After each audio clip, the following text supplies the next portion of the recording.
দুপুরে খাওয়া-দাওয়া করে রেডি হয়ে গেলাম সব্বাইকে নিয়ে ঘুরতে যাওয়ার জন্য। আপনারা তো জানেন ছেলের জন্মদিনে বাড়ির থেকে শ্বশুরমশাই, শাশুড়ি মা সবাই এসেছিলেন। তাই ভাবলাম যে সব্বাইকে নিয়েই না হয় একটুখানি জামশেদপুরটা ঘুরেই আসা যাক। তাই আর কি সুন্দরভাবে সবাই মিলে রেডি হয়ে গেলাম। ইচ্ছে তো রয়েইছে অনেকগুলো জায়গাতে ঘুরতে যাওয়ার জন্য। আর সেজন্যই তো বেশি দেরি করলাম না। বেলা থাকতে থাকতেই দুপুরে খাওয়া-দাওয়া করেই রেডি হলাম। বেরিয়ে তো পড়েইছি ছেলের বায়না যে দাদুর কাঁধে চেপেই ঘুরতে যাব। যেহেতু ছেলের ছোট্টবেলা থেকে অভ্যাস রয়েছে দাদুর কাঁধে চেপে ঘোরার। প্রথমে আমরা চলে এসেছি জুবলি পার্কে।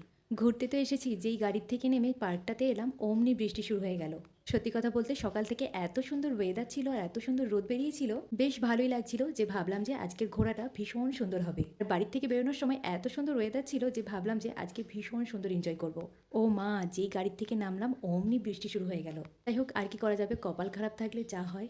তবুও যতটুকু পেরেছি ততটুকু ঘুরেছি। ইচ্ছে তো ছিল অনেক কিছুই, কিন্তু আর তো কিছু করার নেই, বৃষ্টি চলে এসেছে। তবুও যেহেতু হালকা হালকা বৃষ্টি পড়ছিল, যতটুকু ঘোরা সম্ভব হয়েছে জুবলি পার্কে ঘুরেছি, ডায়মন্ড পার্কে ঘুরেছি, আর সববার শেষে এসেছি শপিং মলে। ভাবলাম যে এটাই একটা লাস্ট অপশন, যে মলটা ঘুরিয়ে দেখিয়ে দিই। নাহলে তো বৃষ্টির মধ্যে আর তো কোথাও ঘুরতে নিয়ে যেতে পারবো না। আর এই সন্ধ্যের সময়টাতে মলে বেশ কিছুটা সময় কেটেও যাবে। তাই একটুখানি সবাইকে নিয়ে চলেও এলাম। সত্যি কথা বলতে অনেক দিনেরই ইচ্ছে ছিল শ্বশুরমশাই আর শাশুড়ি মাকে ঘুরতে নিয়ে যাওয়ার। অবশেষে যতটুকু সম্ভব হয়েছে ততটুকু ইচ্ছেটা পূরণও করেছি। আশা করি আগামী দিনেও আর বাকি ইচ্ছেগুলো পূরণ করে নেব। সবাইকে নিয়ে সন্ধ্যের টাইমটা অনেক সুন্দর কেটেছে। আজ এই পর্যন্ত, দেখা হচ্ছে নেক্সট ব্লগে। টাটা।